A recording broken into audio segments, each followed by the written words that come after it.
So this comes with Windows 10 Home. What the? Come on, let's get rid of that Windows Home. Let's get some Windows Pro. Copy and paste my code from the description. You can also get Office 2019. Just paste my code.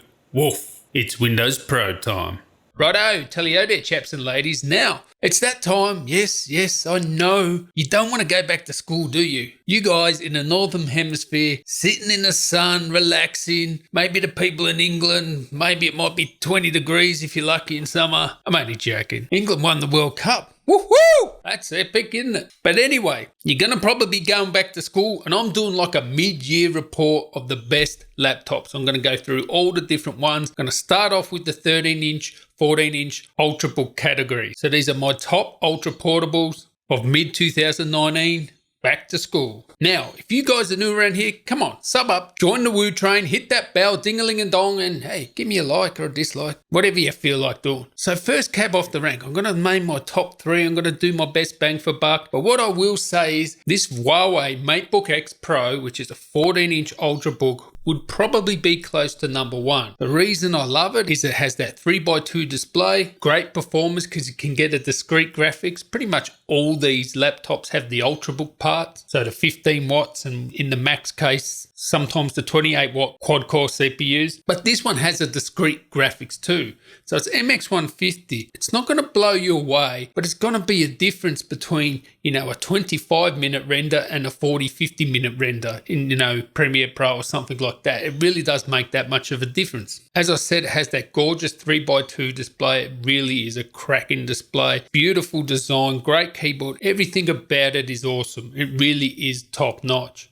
The only thing is, with this sort of Trump, Huawei, America, China thing, I'll say to you, all things going well, yeah, definitely recommend that laptop. But with all that sort of stuff going on, imagine you buy it and then you can't do Windows updates or something like that. So I have to recommend it. Yes, it will be right up there on the top, I reckon, but with reservations. Now, when it comes to best bang for buck, I reckon this ZenBook 14. Check out, I just reviewed it. This thing, I've seen it $800 in the US, $800. You also have an option of an MX150, so you can get the graphics card in this as well.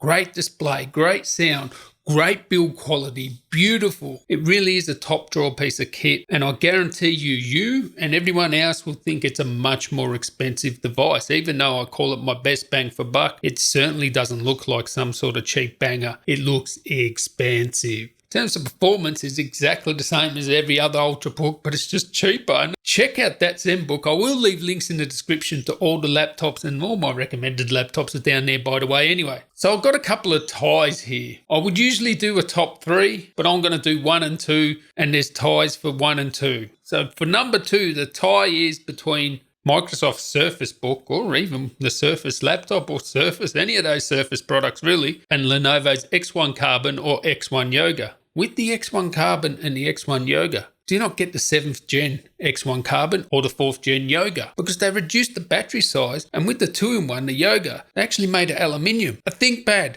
aluminium, no, you do not do that. Should be graphite and carbon fiber and stuff like that. But those things, both of those products there, whether you get the Carbon or the Yoga, they are built solid. I actually own the Yoga 3 and that was a solid piece of kit. You get 2 Thunderbolts. Reliability is going to be top notch. When it comes to the Lenovo products, they might not give you the most performance, but they are solid. They're going to last. They're durable. They're just dependable. And yeah, a lot of people won't think their look is exciting with that sort of classic ThinkPad look about them, but I actually like the look of them. And look, I'm going to tell you the truth here.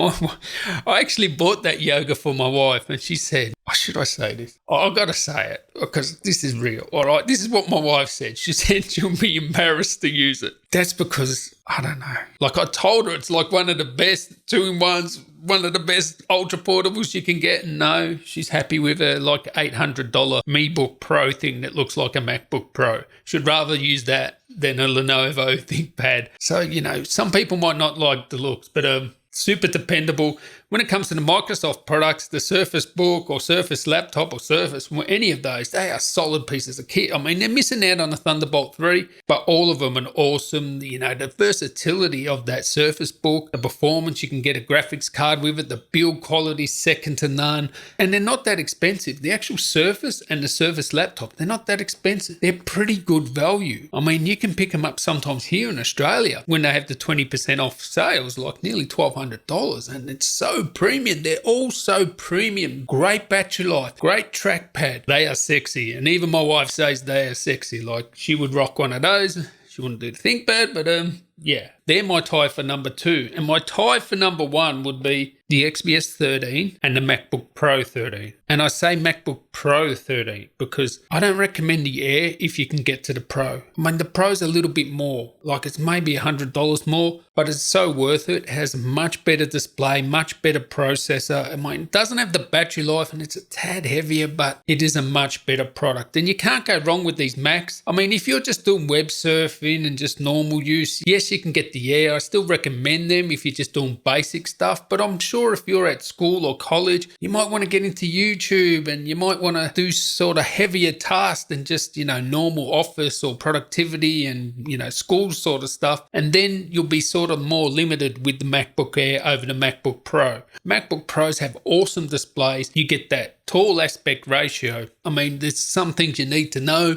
The keyboard's probably going to fail. That is what it is. I still recommend them. And equal tie number 1 would be the XPS 13. Now, this thing is just gorgeous. I tell you, gorgeous. Absolutely sexy AF. The white. Anything white I'm going to love. And I wish the XPS 15 had this white deck. That white woven glass deck that this XPS 13 has. If the XPS 15 had that, like, I'll be moist. That is seriously probably the sexiest laptop. It is so small, compact, light. The performance of it, I'm not even joking here. The performance of this XPS 13 can outperform the 28 watt quad-core CPUs in the MacBook Pro. So we're talking a 15 watt CPU that can outperform the 28 watt CPUs in the MacBook Pro. If that's not enough to blow you away, it will outperform the Kaby Lake quad-core 45 watt part. So the Dell XPS 9560, I could make this XPS 13 15 watt quad-core CPU outperform the 9560 45 watt quad-core 15-inch XPS 15. Wow, wow, wow. So performance, you don't feel any heat. There's barely any noise at all. It is super sexy. You can get 4K displays. It is awesome. Now again, check out my links for all these products here. Let me know what you think. This is the most crowded segment in the market. It is the hardest one to choose out of, but I think all those choices I made are solid choices. You can't go wrong with any of them. Let me know what you guys think. What would you buy if you wanted an ultra portable? They all have amazing battery life. That's one thing they all have in common. All of them. Killer battery life. That's what's great about those 13, 14-inch ultra portables, and the Lenovo's a 2-in-1 as well. So awesome machines. Great for college. Catch you in the next one. Tally ho.